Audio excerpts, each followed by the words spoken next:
আসসালামু আলাইকুম, সবাইকে স্বাগতম আমাদের চ্যানেল সিম্পল লাইফ অফ বন্ধতে। এবার আমরা গিয়েছিলাম বিয়ন্ড বাফেট রেস্টুরেন্টে।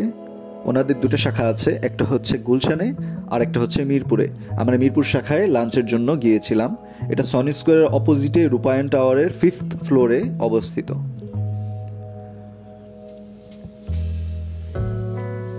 বিয়ন্ড বাফেটের ইন্টেরিয়র ডিজাইনটা খুবই সিম্পল। এটা আসলে ফটোজেনিক একটা রেস্টুরেন্ট না, এখানে মোস্টলি মানুষ খাবারের জন্যই আসে। সো আপনি যদি চিন্তা করেন যে এখানে এসে ছবি তুলবেন, তাহলে এটা আপনাদের ভুল ধারণা। একটা বিষয় তুলতে চাচ্ছি, সেটা হচ্ছে অনেকে ভাবে যে আমরা টাকা খেয়ে আরেকটা রেস্টুরেন্ট সম্পর্কে নেগেটিভ রিভিউ দিব। এটা আপনাদের খুব ভুল একটা ধারণা, কারণ আমরা এত বড় ইউটিউবার না যে আমাদেরকে কেউ টাকা দিবে আরেকজনের বিরুদ্ধে নেগেটিভ রিভিউ দেওয়ার জন্য। এবং আমরা সেটাই তুলে ধরি যেটা আমাদের সাথে হয়েছে। পজিটিভ হলে পজিটিভ এক্সপিরিয়েন্সটাই তুলে ধরি, নেগেটিভ হলে নেগেটিভ তুলে ধরি। হতে পারে আপনার সাথে অন্যদিন ভালো হয়েছে, কিন্তু আমি যেদিন গিয়েছি সেদিন খারাপ হলে আমি তো খারাপটাই বলবো, এবং ভালো হলে ভালোটাই বলবো। যাই হোক, এবার আমরা দেখছি যে তাদের লাইভ সেশনের মতোই বলতে পারেন এটা অনেকটা। এখানে তারা কাঁকড়া ভাজছিল, তারা সেখানে পাস্তা রান্না করছে, তারা সেখানে পটেটো ভেজেসগুলো ভেজেছিল, এখানেই তারা নান রুটি বানাচ্ছে, এখানেই তারা প্যাচ পরোটা তৈরি করছে।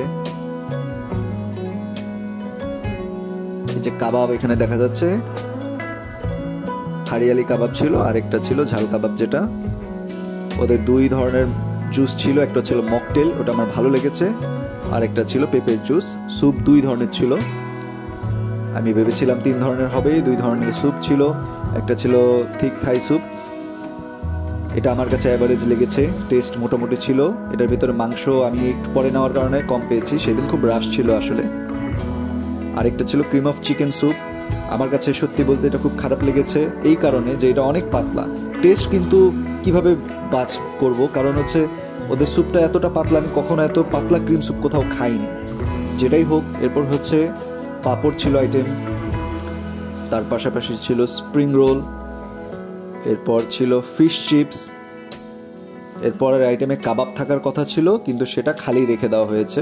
এই যে পটেটো ভেজেস, পরোটা, নান, সবগুলো আইটেমের টেস্টই ভালোই ছিল, খারাপ কোনোটাই টেস্ট ছিল না তেমন। যে কাঁকড়া ছিল, চাউমিনের টেস্টও ভালোই ছিল।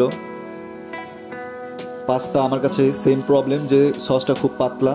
আমি সটেড ভেজিটেবল এটা ট্রাই করিনি, তবে আমি চাইনিজ ভেজিটেবল ট্রাই করেছি। চাইনিজ ভেজিটেবল, ফ্রাইড রাইস এবং চিকেন চিলি অনিয়ন 3টা আইটেম একসাথে খেয়েছি, খুবই ভালো লেগেছে আমার কাছে এই 3টার টেস্ট। চিকেন ফ্রাই ছিল, তার পাশাপাশি ছিল ডাল ভাত।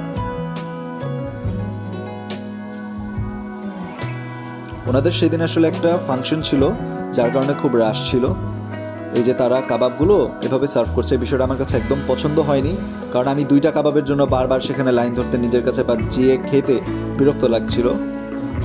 যে প্লেন পোলাও ছিল, চিকেন কারি ছিল, চিকেন কারিটা মোটামুটি টেস্ট, প্লেন পোলাওটা স্বাভাবিক পোলাওয়ের মতোই টেস্ট, অনেক ডিফারেন্ট কিছু না। সুইট অ্যান্ড সাওয়ার ফিশটা আমার কাছে ভালো লেগেছে, গরম খেয়েছিলাম তখন, এটা টেস্ট আমার কাছে ফ্রাইড রাইস দিয়ে খেতে ভালো লেগেছিল। ওর কাচ্চি বেড়ে দিচ্ছে, এই বিষয়টা আমার কাছে ভালো লেগেছে যে তারা সেই দিন রাশ থাকার কারণে তারাই সার্ভ করছে। এক্ষেত্রে সবাই কাচ্চিটা পাচ্ছিল। অনেক ক্ষেত্রে দেখা যায় যে একজন অনেকগুলো মাংস নিয়ে চলে যায়, পরবর্তীতে আরেকজন কাচ্চিতে মাংসই পায় না, এটা তারা নিজেরাই সার্ভ করে দিচ্ছিলেন, এটা আমার কাছে খারাপ লাগেনি বিষয়টা। হান্ডি বিফ ছিল, 2 ধরনের বিফ আইটেম ছিল, একটা ছিল বিফ আলু আর একটা ছিল বিফ হান্ডি। এই যে চিকেন মোমো ছিল, এটা আমার ভালো লাগেনি কারণ এর ভিতরে আটার পরিমাণ বেশি, চিকেন কম ছিল। এই যে বিফ আলু গোস্ত, এর আগে যারা রিভিউ দেখেছেন হয়তো দেখেন 4 ধরনের বিফ, কিন্তু এখন তারা দেখলাম যে 2 ধরনের বিফ সার্ভ করছেন। এটা ছিল হাঁসের মাংস, তাদের হাঁস লুচি ফেস্টিভ্যাল চলছে। হাঁসের মাংস টেস্ট যেমন ভালো ছিল, হাঁসের মাংসের পরিমাণটাও ভালো ছিল, মানে ভালো হাঁস ইউজ করেছেন, হাড্ডি কম ছিল, মাংস ছিল। তারা অনেক ধরনের ভাজি ভর্তার আইটেমও রেখেছেন, বিভিন্ন ধরনের শাক ছিল, বিভিন্ন ধরনের ভাজি ছিল, অনেক ধরনের সস, মেয়োনিজ, পিকল, এগুলো সব কিছু ছিল।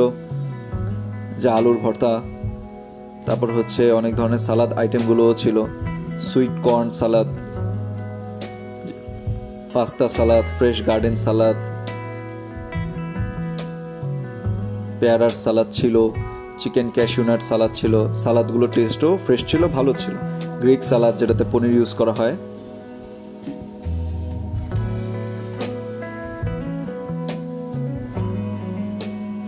3 ধরনের ফ্রুটস ছিল, তার পাশাপাশি ছিল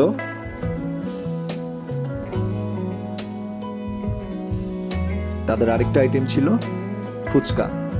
2 ধরনের টক ছিল, ডিম কুড়ানো ছিল, পেঁয়াজ কাঁচামরিচ রাখা ছিল, নিজেরা বানিয়ে সুন্দর মতো খেতে পারবেন। তাদের ডেজার্ট সেকশনটার মধ্যে ছিল ফ্রুট কাস্টার্ড, টক দই, চকলেট মুস ছিল না, এখানে ছিল ভ্যানিলা মুস, চকলেট কেক, শাহি টুকরাটা একটু মিষ্টি বেশি লেগেছে আমার কাছে, ভ্যানিলা পেস্ট্রি। এটা কিন্তু চিজ কেক না, এটা হচ্ছে ব্লুবেরি জেলি ফ্লেভারের একটা cake, bread pudding, vanilla doughnut, jelly, chocolate doughnut, white প্যানাকোটাও ছিল তার পাশে। আমার কাছে একটা বিষয় খুব খারাপ লেগেছে, সেটা হচ্ছে তাদের কোনো হোল কেক নেই।